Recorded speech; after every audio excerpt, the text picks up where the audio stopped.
Hi hello ನಮಸ್ತೆ, welcome back to our channel Soumya recipe corner. ಯಾರೆಲ್ಲ ನನ್ನ ಚಾನಲ್ನ ನೋಡ್ತಾ ಇದ್ದೀರಾ ಬೇಗ ಚಾನಲ್ನ ಸಬ್ಸ್ಕ್ರೈಬ್ ಮಾಡ್ಕೊಳ್ಳಿ. ಹಾಗೆ ಇವತ್ತಿನ ಮೇನ್ ಡಿಶ್ ಏನಪ್ಪ ಅಂದರೆ ನಾನು ನಿಮಗೆ ಇವತ್ತು ಸೂಪರಾಗಿರೋ ಒಂದು ಅಥೆಂಟಿಕ್ ಸ್ಟೈಲಲ್ಲಿ ಮಾಡುವಂತಹ ಕಾಯಿ ಹಾಲು ರೆಸಿಪಿನ ತೊಗೊಂಡು ಬಂದಿದ್ದೀನಿ. ಈ ಕಾಯಿ ಹಾಲು ಆ್ಯಕ್ಚುಲಿ ಒತ್ತು ಶಾವಿಗೆಗೆ ತುಂಬಾ ಒಳ್ಳೆ ಕಾಂಬಿನೇಷನ್ ಅಂತ ಹೇಳ್ಬೋದು. ಬಟ್ ನಾನು ಇವತ್ತು ನಿಮಗೆ ಸಿಹಿ ಬೂಂದಿ ಜೊತೆ ಪ್ರೆಸೆಂಟ್ ಮಾಡ್ತಾಯಿದ್ದೀನಿ. ಈ ಸಿಹಿ ಬೂಂದಿ ಜೊತೆ ನಾವು ತುಪ್ಪ ಹಾಕ್ಕೊಂಡು ತಿಂತಾ ಇದ್ರೆ ತುಂಬಾ ಚೆನ್ನಾಗಿರುತ್ತೆ. ಫಸ್ಟಿಗೆ ನಾವು ಇದನ್ನು ಮಾಡಲಿಕ್ಕೆ ಇವಾಗ ಏನೇನು ಇಂಗ್ರೀಡಿಯೆಂಟ್ಸ್ ಬೇಕು ಅಂತ ನೋಡೋಣ ಬನ್ನಿ. ಫಸ್ಟಿಗೆ ನಾನು ಬಾದಾಮಿ, ಗೋಡಂಬಿ, ಕಡಲೆ ಮತ್ತು ಗಸಗಸೆ ಮತ್ತು 2 ಏಲಕ್ಕಿ ತೊಗೊಂಡಿದ್ದೀನಿ. ಮತ್ತು ನಾನು 1 ಕಪ್ ತೆಂಗಿನಕಾಯಿ ಮತ್ತು 1/4 ಕಪ್ಪಷ್ಟು ನಾನು ಬೆಲ್ಲ ತೊಗೊಂಡಿದ್ದೀನಿ ನೋಡಿ ಇಲ್ಲಿ.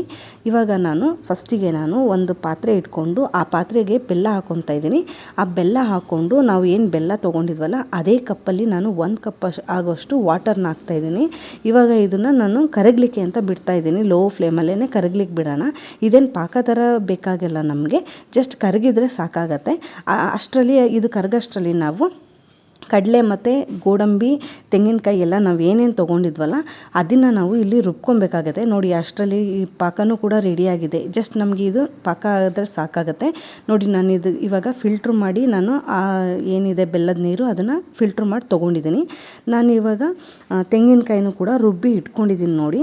ಇವಾಗ ನಾನು ಒಂದು ಪಾತ್ರೆ ಇಟ್ಕೊಂಡು ಆ ಪಾತ್ರೆಗೆ ನಾವು ಏನು ಫಿಲ್ಟ್ರ್ ಮಾಡಿ ಇಟ್ಕೊಂಡಿದ್ದಂಥ ಬೆಲ್ಲದ ನೀರಿತ್ತು ನೋಡಿ ಅದು, ಮತ್ತು ನಾವು ರುಬ್ಬಿ ಇಟ್ಕೊಂಡಿರುವಂತಹ ತೆಂಗಿನಕಾಯಿ ಮತ್ತು ಡ್ರೈ ಫ್ರೂಟ್ಸ್ದು ಏನು ಮಿಶ್ರಣ ಇತ್ತಲ್ಲ ಅದನ್ನು ಕೂಡ ನಾನಿಲ್ಲಿ ಒಟ್ಟಿಗೆ ನಾನು ಸೇರಿಸ್ಕೊಂಡು ಒಟ್ಟಿಗೆ ಇವಾಗ ನಾನು ಲೋ ಫ್ಲೇಮಲ್ಲೇ ಇದನ್ನು ನಾನು ಕುಕ್ ಮಾಡಬೇಕಾಗತ್ತೆ.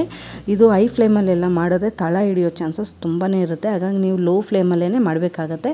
ನೋಡಿ ನಿಮಗೆ ಎಷ್ಟು ಕ್ವಾಂಟಿಟಿ ಬೇಕು ಅಲ್ಲಿವರೆಗೂ ನೀವು ಮಾಡಿಕೊಂಡು ನೋಡಿ. ಈ ಅದಕ್ಕಿದ್ರೆ ಸಾಕಾಗತ್ತೆ ನಮಗೆ ಆ್ಯಕ್ಚುಲಿ. ಇವಾಗ ನಾವು ಇದನ್ನು ಮಿಕ್ಸ್ ಮಾಡಿಕೊಂಡು ಇದೇ ರೀತಿ ಕೈ ಆಡಿಸ್ಕೊಂಡು ಮಿಕ್ಸ್ ಮಾಡ್ತಾ ಇರಬೇಕು.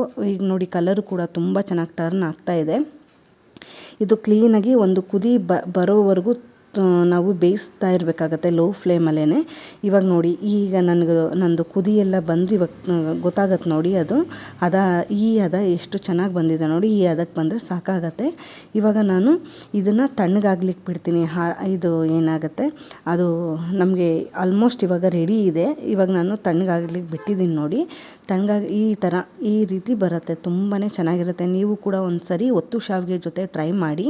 ಇವಾಗ ನಾನು ನಿಮಗೆ ಇದನ್ನು ಸರ್ವ್ ಮಾಡಿ ತೋರಿಸ್ತಾ ಇದ್ದೀನಿ ನೋಡಿ. ನಾನು ಹಾಕ್ಕೊತಾ ಇದ್ದೀನಿ. ಇದಕ್ಕೆ ನಾವು 1-2 ಸ್ಪೂನ್ ತುಪ್ಪ ಹಾಕ್ಕೊಂಡು ಮತ್ತು ಸಿಹಿ ಬೂಂದಿ ಜೊತೆ ನಾವು ಇದನ್ನು ತಿಂದರೆ ತುಂಬಾ ಚೆನ್ನಾಗಿರುತ್ತೆ. ನೀವು ಕೂಡ ಮನೇಲಿ ಒಂದ್ಸರಿ ಚೆನ್ನಾಗಿ ಬರುತ್ತೆ. ಟ್ರೈ ಮಾಡಿ ರೆಸಿಪಿನ ನನಗೆ ಕಾಮೆಂಟ್ ಮಾಡಿ ತಿಳಿಸಿ, ಓಕೆನಾ? ಹಾಗೆ ಯಾರೆಲ್ಲ ನನ್ನ ಚಾನಲ್ ನೋಡಿ ಸಬ್ಸ್ಕ್ರೈಬ್ ಮಾಡ್ಕೊಂಡಿದ್ದೀರಾ ತುಂಬ ಥ್ಯಾಂಕ್ಸ್. ಮತ್ತೆ ಒಂದು ಹೊಸ ರೆಸಿಪಿ ಜೊತೆ ಸಿಗ್ತೀನಿ. Thank you so much. ಹಾಗೆ ಎಲ್ಲರೂ ಸಬ್ಸ್ಕ್ರೈಬ್ ಮಾಡ್ಕೊಳ್ಳಿ.